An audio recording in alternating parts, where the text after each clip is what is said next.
بسم اللہ الرحمن الرحیم۔ السلام علیکم۔ سید حسن وقار گفتگو جہاں کے ساتھ آئیں آپ کو آج چند سیاسی امور کے حوالے سے آپ کے ساتھ گفتگو کرتے ہیں۔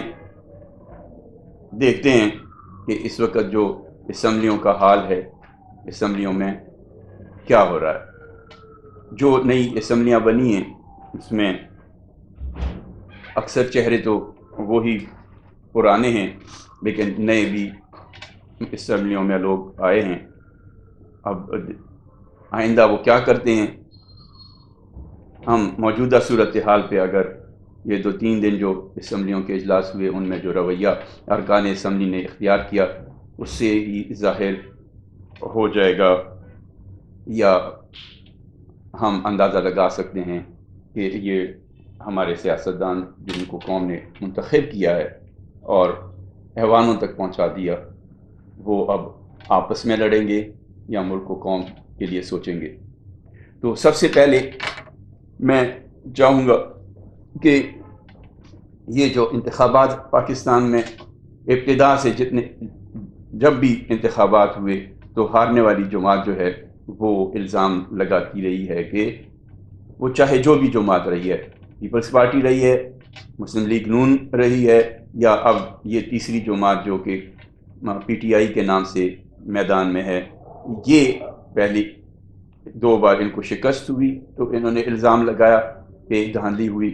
پھر 18 میں جب پی ٹی آئی کی حکومت بنی تو تب الزام مخالفین نے لگایا، پاکستان پیپلز پارٹی اور پاکستان مسلم لیگ نون کی قیادت نے الزام لگایا کہ تاریخی دھاندلی ہوئی۔ اور اب پاکستان تحریک انصاف کو جب شکست ہوئی تو وہ ان کا یہ مطالبہ ہے یا ان کا یہ دعویٰ ہے کہ ان کی جو نشستیں تھیں وہ چوری کی گئیں۔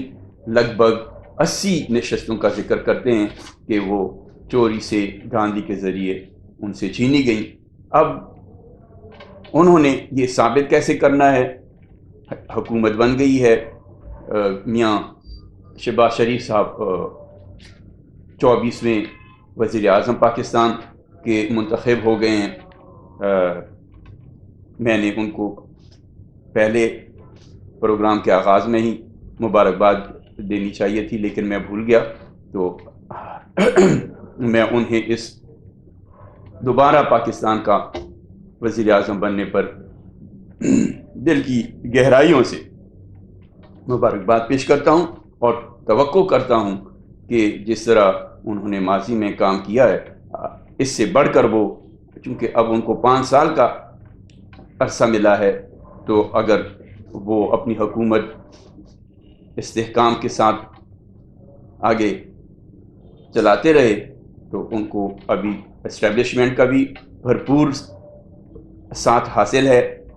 تو اب ان کے پاس موقع ہے کہ وہ جو دعویٰ کرتے ہیں کہ پہلے ان کے بڑے بھائی میاں نواز شریف صاحب جس طرح چلتے رہے ہیں اور ملک کو معاشی طور پر اور دوسرے شعبوں میں استحکام کی طرف لے جاتے رہیں، اب دوبارہ سے ملک جو ہے استحکام کی طرف اور خوشحالی کی طرف بڑھے گا۔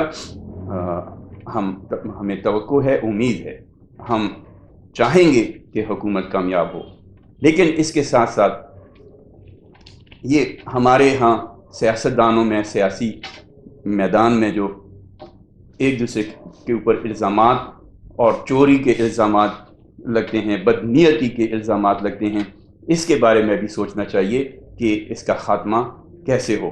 اگر ایک جماعت دوسری جماعت پہ اور دوسری دونوں تیسری چوتھی جماعت پہ وہ الزام یہ لگائے کہ یہ چور ہیں، ہم ایک دوسرے کو چور کہتے رہیں، ان سے ہمیں اب چھٹکارا ملنا چاہیے اور سوچنا چاہیے کہ آپس میں، لیکن یہ نہیں کہ آپس میں ڈیل کر لیں کہ ہم کرپشن بھی ہوتی رہے، چوری بھی ہوتی رہے، لیکن ہم ایک دوسرے پہ یہ الزام نہ لگائیں۔ عملاً یہ قوم دیکھے مستقبل میں کہ نہ چوری ہو رہی ہے، نہ کرپشن ہو رہی ہے، اور جو موجودہ سیاسی قیادت ہے، چاہے وہ حکمران ہیں یا اپوزیشن سے ہیں، انہوں نے جو اس بار حلف اٹھایا اس کی وہ لاج رکھ رہے ہیں۔ ابھی یہ جو تذکرہ ہو رہا ہے تو میں نے ایک سینئر تجزیہ کار کو سنا کہ انہوں نے علی امین گنڈاپور کے بارے میں کہا کہ انہوں نے بھی وعدہ کیا ہے خیبر پختونخوا کے عوام سے کہ کرپشن خود نہ کریں گے اور نہ کرنے دیں گے۔ اللہ کرے، یہ تو سب کی خواہش ہے، ہاں، لیکن اس میں وہ لوگ جو کہ کرپشن سے ہی ان کا نظام چلتا ہے، چوری کرتے ہیں، ملک کے اثاثوں پہ میں ہیر پھیر کرتے ہیں تو ان کا کاروبار چلتا ہے، وہ آپ خوب سمجھتے ہوں گے، ٹیکس نادہندگان ہوتے ہیں، بجلی چور ہوتے ہیں، یعنی ملاوٹ کرنے والے لوگ ہوتے ہیں۔ اگر ان کو پروٹیکشن نہ ملے، ان کو یہ یقین ہو کہ اگر ہم غلط کام کریں گے، قانون کی خلاف ورزی کریں گے تو پکڑے جائیں گے، تو بجا ہے اور یہ حقیقت ہے کہ کوئی بھی یہ کام نہیں کرے گا۔ جیسے ابھی اس وقت ایک اور نعرہ لگتا رہا کہ جن لوگوں نے، جیسے کہ آئی ایم ایف کو عمران خان کی حکومت میں، یا عمران خان کی جب حکومت ختم ہوگی تو شوکت ترین نے ایک کوشش کی کہ آئی ایم ایف سے کہا جائے کہ وہ پاکستان کا قرضہ نہ ریلیز کرے، تو اس کے بارے میں کہا گیا کہ اگر اس وقت ان کو اس فعل کے ان کو سزا دی جاتی تو یہ اب جو آئی ایم ایف کو دوبارہ خط لکھا گیا ہے اس کی جرت کوئی نہ کرتا۔ یہ صحیح ہے، لیکن اس طرح بھی نہیں کرنا چاہیے کہ لوگ ڈر جائیں اور وہ ڈرتے ہوئے یہ کریں کہ حقیقت جو ہے وہ بھی سامنے لانے سے گھبرائیں۔ ان کو یقین ہو عدلیہ پہ، حکومت پہ، کہ ہم اگر سچ بولیں گے تو ہمارے سچ کو قبول کیا جائے گا، اور جو اس کی ضد میں آتا ہے اس کو سزا ملے گی۔ اب موجودہ انتخابات کے بعد جو بھی الزامات لگ رہے ہیں، کل ایک دو دن میں سنا گیا کہ حنیف عباسی صاحب یہ کہہ رہے ہیں کہ سندھ میں، پنجاب میں، بلوچستان میں تو انتخابات شفاف طریقے سے ہوئے، لیکن اگر دھاندلی ہوئی ہے تو وہ کے پی میں ہوئی ہے۔ وہی بات ہوئی کہ وہ الزام لگا رہے تھے کہ یہاں دھاندلی ہوئی ہے تو انہوں نے جواب اینٹ کا پتھر سے دے دیا۔ انہوں نے کہا باقی جگہ تو صاف شفاف انتخابات ہوئے ہیں، لیکن دھاندلی اگر ہوئی ہے تو کے پی میں ہوئی ہے۔ لیکن حنیف عباسی صاحب، اگر دھاندلی ہوئی ہے، چاہے وہ یہ آپ لوگ ہیں یا کے پی والے ہیں، یہ ثابت کون کرے گا اور کہاں جا کر ثابت کرے گا کہ یہ جو وہ بات کر رہے ہیں وہ اس میں حق بجانب ہیں؟ اپوزیشن کو کہا جا رہا ہے کہ آپ آ کے پارلیمنٹ میں بیٹھیں، اور اگر آپ نے احتجاج کرنا ہے تو آپ کے پاس پلیٹ فارم ہے، وہاں جا کر آپ ان سے رجوع کریں۔ مطلب چیف الیکشن کمیشن کے چیف سے جا کے آپ ملیں، ان سے اپنی گزارشات ان کے سامنے پیش کریں اور ان کو سمجھائیں، ان کو یقین دلائیں کہ یہ ہمارے ساتھ دھاندلی ہوئی ہے۔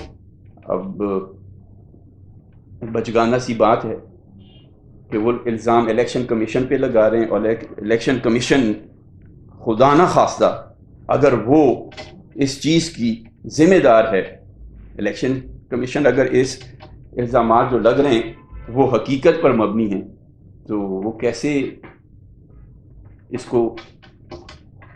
کی چھان بین کریں گے اور حقیقت کیسے سامنے لائیں گے؟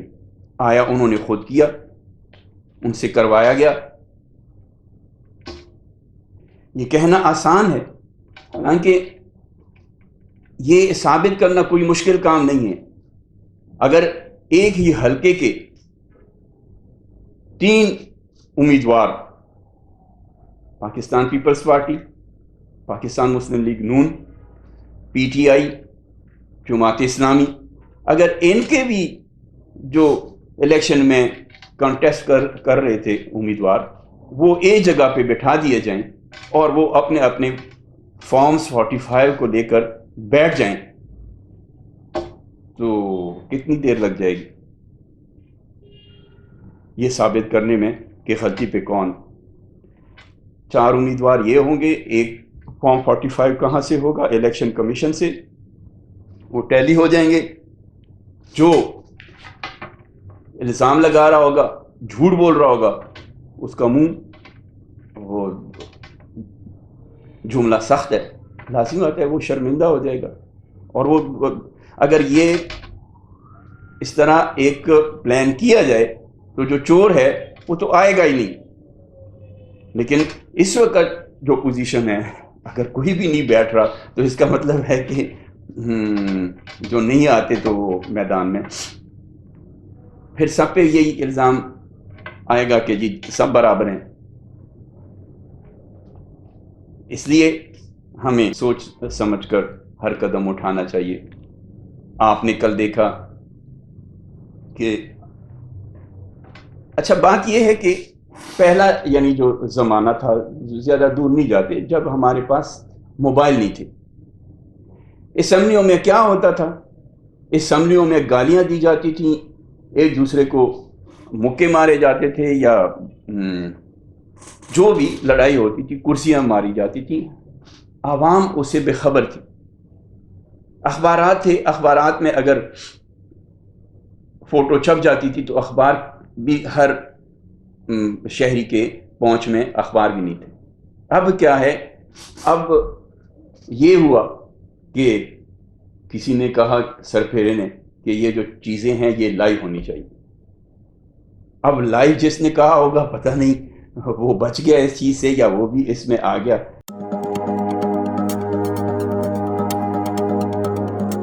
جی ناظرین، آتے ہیں دوبارہ اپنے موضوع کی طرف. میں کہہ رہا تھا کہ جو پہلے کسی کو نظر نہیں آتا تھا اب سامنے نظر آ جاتا ہے سب کے سامنے لائیو. یہ ایک کمال ہے. اور کمال اس لیے میں کہہ رہا ہوں کہ پاکستان میں، ہمارے اس غریب ملک میں جہاں وسائل کی کمی ہے، ہر بندے کے پاس یہ ٹی وی اسکرین اس کے ہاتھ میں موجود ہے اور وہ ہر وقت دیکھ سکتا ہے، کسی بھی وقت جب چاہے وہ دیکھ رہا ہوتا ہے. تو اس سے سب کچھ سامنے آ جاتا ہے. اب پشاور میں خیبر پختونخوا کے اسمبلی میں جو ہوا، پہلے دن اسمبلی کا اجلاس شروع ہوا. دیکھیں بات یہ ہے کہ ہم جب بات کریں پہلے اپنی طرف بھی دیکھنا چاہیے کہ میرا کیا کردار ہے. میں نے خود تو کسی کو موقع نہیں دیا کہ میرے اوپر حملہ آور ہو، میری بے عزتی کرے. تو جیسے کہتے ہیں نا کہ اپنے ہاتھ میں ہے عزت بے عزتی. ممبر صوبائی اسمبلی نے، اب میں اس کو کیسے بیان کروں کہ غلطی کس کی ہے؟ کیونکہ وہ جب کبھی میں سوچتا ہوں کہ یہ کون بزرگ تھے جنہوں نے یہ باتیں کی ہیں کہ جو تالی ہے وہ ایک ہاتھ سے نہیں دونوں ہاتھوں سے بجتی ہے. تو اس خاتون رکن جو تھی اسمبلی کی ممبر، ان کو بھی چاہیے تھا کہ وہ یہ کیوں، وہ ان کو یہ ادراک نہیں تھا کہ میں اگر ایسا کروں گی تو رد عمل میں کیا ہوگا. میرے خیال میں اس پہ اگر بات نہ کروں تو بہتر ہے. لوگ اس کو پھر کلچر کے حوالے سے دیکھتے ہیں، لیکن کلچر کے حوالے سے جب بات کی جاتی ہے تو کلچر کو بھی دیکھا جائے کہ اگر میں مسلمان ہوں تو میں نے اپنے اوپر اسلام کو کتنا امپلیمنٹ کیا ہوا. اگر کسی وجہ سے میں لوگوں کے طعنوں کا نشانہ بنتا ہوں تو اس کی وجہ کیا؟ میں خود ہی دیکھ تو لوں کہ میں نے خود ان کو موقع دیا. اگر اس وقت میں کہوں یار آپ مسلمان نہیں ہیں، تو پہلے اس سے پہلے کسی سے یہ سوال کرنے سے پہلے میں یہ کہوں کہ آپ مسلمان نہیں، میں یہ تو دیکھوں کہ میں بھی مسلمان لگ بھی رہا ہوں. تو میری یہ درخواست ہے کہ ہمارے میں لازم بات ہے، یہ مخصوص جملے ہوتے ہیں وہ جب بات کی جائے گی سیاستدانوں کی تو یہ ریپیٹ ہوتے رہیں گے. وہ میں جو بات کہتے کہتے رک گیا یہی تھی کہ یہ جو آگے جن کو ہم منتخب کر لیتے ہیں یہ رول ماڈل ہونے چاہیے. یہ عوام کے لیے ان کا کردار وہ ہو کہ عوام ان کو فالو کریں اور ان کے کردار پہ فخر کریں.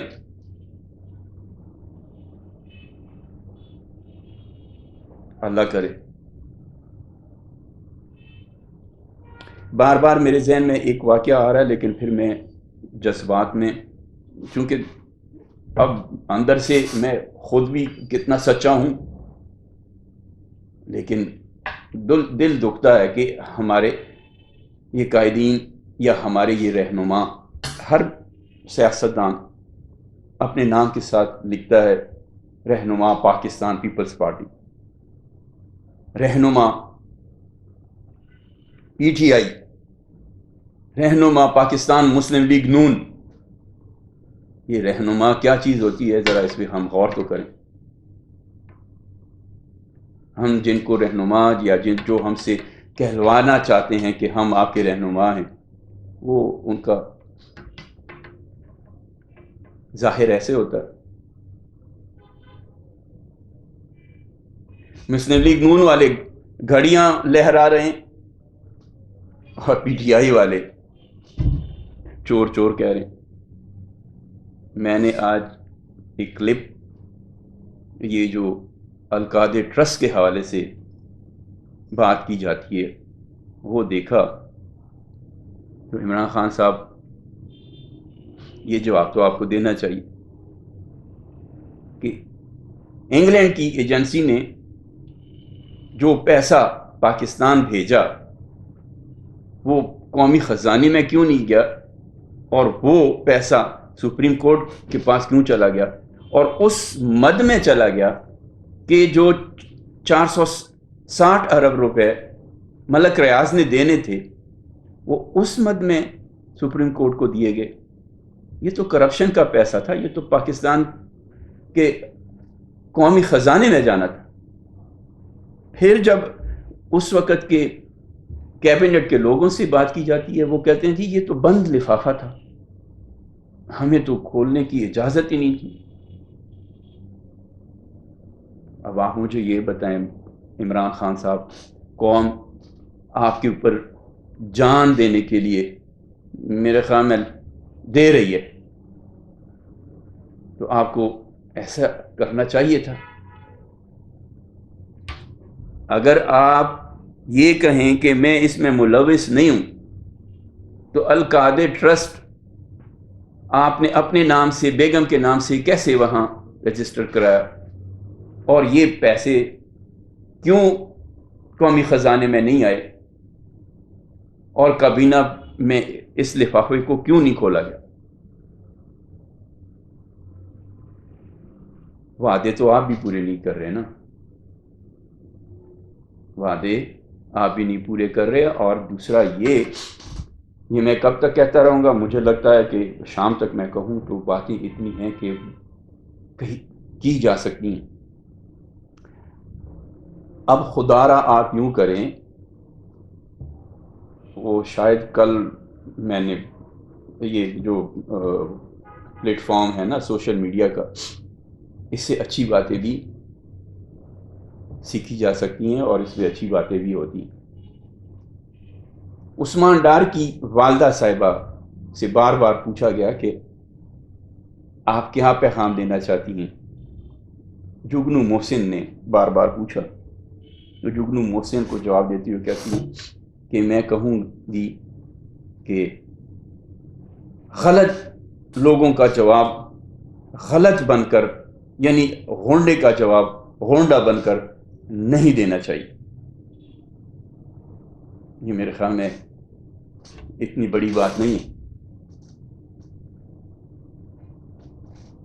ہمیں دین نے یہی سکھایا کہ اگر ایک لچا لفنگا ہے اس کو جواب کیسے دینا ہے، ایاک نعبد و ایاک نستعین۔ عمران صاحب کہنا بڑا آسان ہے، اس پہ عمل پیرا ہونے کے لیے بہت دل گردہ چاہیے، عمل کرنا بہت مشکل ہے۔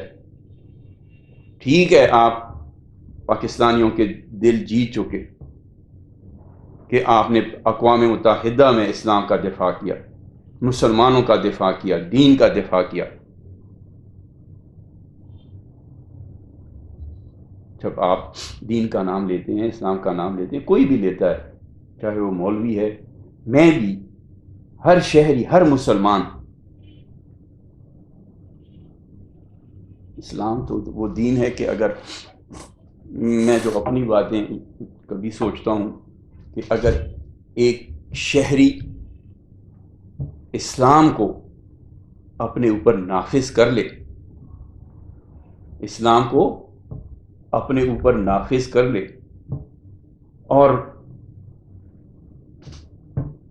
اس طرح وہ ایک سے بڑھتے بڑھتے معاشرہ بن جائے، تو آپ یہ سوچیں کہ اس معاشرے میں کسی کرپشن کی آپ بات کر سکتے ہیں؟ کرپشن ہوگی، دھاندلیاں ہوں گی، ڈاکہ پڑے گا، عزتیں لوٹی جائیں گی، پولیس کی ضرورت ہوگی؟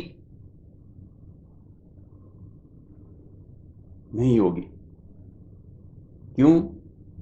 کیونکہ جب ہم ایک دوسرے کا بھلا چاہیں گے، کوئی غریب ہوگا، ہاں میں نے 1995 میں شاید 96-97 یہ 2-3 سالوں کا مارجن ہم رکھ لیں، تو ایک مری روڈ سے ایک رات میں گزر رہا تھا، تو میں نے ایک سڑک کے کنارے ایک بزرگ کو داڑھی رکھے ہوئے، اس کے چہرے پہ جو اداسی، جو بے بسی دیکھی، اور گود میں اس کے ایک بچہ یا بچی پڑی۔ بظاہر مجھے یوں لگا کہ جیسے یہ بندہ اتنا لاچار ہے، اتنا بے بس ہے اور اتنا غربت کا شکار ہے۔ میں گھر پہنچا، شاید میں نے والد صاحب سے، اللہ انہیں جنت نصیب کرے، میں نے ذکر کیا، میں پوری رات نہیں سویا۔ پروردگار یہ کیسا امتحان ہے؟ لیکن بعد میں اس بندے کا مجھے پتہ چلا کہ اس کا تو یہ پروفیشن ہے۔ آج بھی میں اس کو دیکھتا ہوں، پنڈی کے لوگ اس مقام سے واقف ہیں۔ بلال ہسپتال، احمد ہسپتال کے سامنے، میرے خیال میں جو سڑک کا کنارہ ہے، اس پہ ابھی بھی وہ اسی انداز میں بیٹھا ہوتا ہے، کوئی نہ کوئی بچہ اس کی گود میں ہوتا ہے۔ تو یہ اگر ایک روپ ہے عوام کو بیوقوف بنانے کا، تو بڑے لوگوں کا بڑا طریقہ ہوتا ہے، وہ ہمیں کیسے بناتے ہیں، ہم سے کیسے ووٹ لیتے ہیں، بعد میں کیا کرتے ہیں۔ میں کیا کہوں، یہ اسمبلیوں میں اب جو ہمارا رویہ ہے، کیا یہ ہمیں نظر آتا ہے؟ میں کہہ رہا تھا کہ میاں شہباز شریف صاحب کل جب منتخب ہوئے، اپنی تقریر میں کہہ رہے تھے کہ ہمارے اوپر اب قرضہ کتنا ہو گیا، جو عمران خان کے زمانے میں 50,000 ارب ہوا تھا، اب وہ چیخ کر کہہ رہے تھے کہ 80,000 ارب ہو گیا۔ عمران خان کی حکومت جانے سے آج کل کے دن تک کتنا عرصہ گزر گیا، آپ اندازہ لگا لیں کہ ہمارا جو قرض لینے کی جو رفتار ہے، وہ اچھی سپیڈ پہ چل رہی ہے۔ یہ قرضہ ہم کیسے واپس کریں گے؟ جب زیادہ قرض ہو جائے تو اس کے لیے تو جو پالیسی یعنی بجٹ بنایا جاتا ہے گھر کا، تو پھر تو اس میں ایک وقت کی روٹی یا ناشتہ یا کوئی ایسی چیز یا روزے رکھنے پڑتے ہیں. تو تب اگر قرض لیتے رہیں روزانہ اور خرچیاں بھی کرتے رہیں تو قرض ختم نہیں ہوگا. عمران صاحب سے بھی عمران خان صاحب سے بھی التماس ہے، اس کے ساتھ ساتھ بلاول بھٹو زرداری صاحب سے، آصف علی زرداری صاحب سے، شہباز شریف صاحب سے، نواز شریف صاحب سے، مریم نواز صاحبہ سے، مریم اورنگزیب صاحبہ سے، رانا ثناء اللہ صاحب سے، اور ہمارے نئے پارٹیوں کے نئے قائدین مروت صاحب، آپ بھی ذرا تحمل سے کام لیں، ملک کو قائم رکھنے کی سوچیں، بگاڑ ختم کرنے کی سوچیں، اس دعا کے ساتھ کہ اللہ ہمیں کامیاب کرے، اللہ ہمیں قرضوں سے ہماری جان چھڑائے، ملک کو دشمن کی بد نظروں سے بچائے، ہماری فوج کو اللہ ہمت دے. اب جب ہم اپنی اپنی دعائیں کرتے ہیں نا تو غیب کی بات کرتے ہیں کہ غیب سے اللہ ہماری مدد کرے کہ ہم یہ دہشت گردوں پہ قابو پا سکیں، اور سب سے بڑا جو جیسے گردوں جیسا ایک ہمارا یہ قرضہ جو ہے یہ بھی کسی دہشت گرد گروہ سے کم نہیں ہے، یہ بھی ختم ہو سکے. آپ سے بھی آج پہلی بار میں التماس کروں گا کہ میرا یہ جو پروگرام جیسے بھی ہے وہ اگر آپ دیکھیں تو حوصلہ افزائی ضرور کریں، نیگیٹو ہے پازیٹیو ہے رائے ضرور دیں، اور پروگرام کو لائک کریں. ہمارا پروگرام آگے نہیں بڑھ رہا.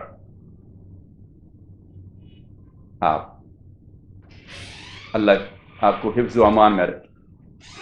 السلام علیکم.